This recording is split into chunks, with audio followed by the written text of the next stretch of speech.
Tricky Diesel.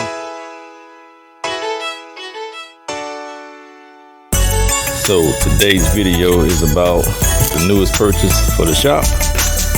We already getting a little welding stuff set up over here.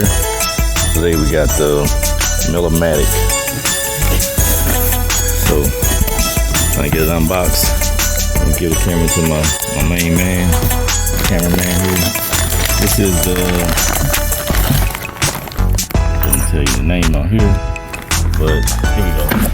This is the Millermatic 211, which is a straight up all MIG/Flux Core Welder. So just so you can know what's in the box, give you an instruction manual, just showed you that. And they give you a box of goodies. See some wire in here, some tools, like a ground clamp, and most likely that's an argon hose,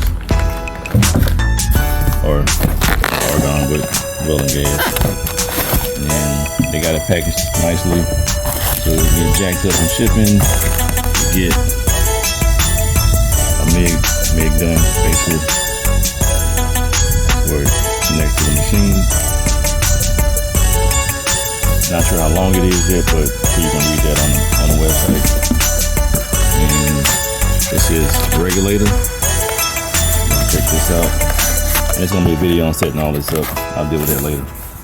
And here's the actual machine itself. So it's packaged pretty nicely.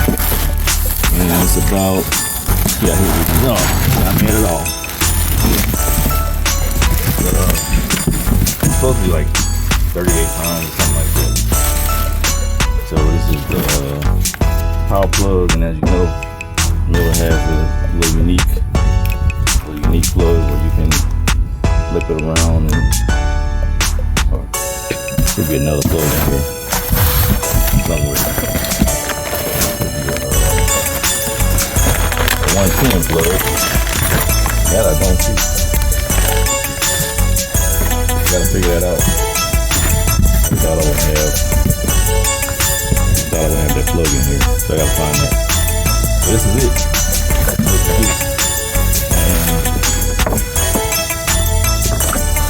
it's gonna show you the machine. So this is the back. This is the back of the machine, the side, and obviously the front. So the next video is gonna be about getting this thing connected for the first time. Alright, so I did find the other plug, and the other plug is stowed away inside of this little cubby hole in here. So I'm going back with the 220 plug because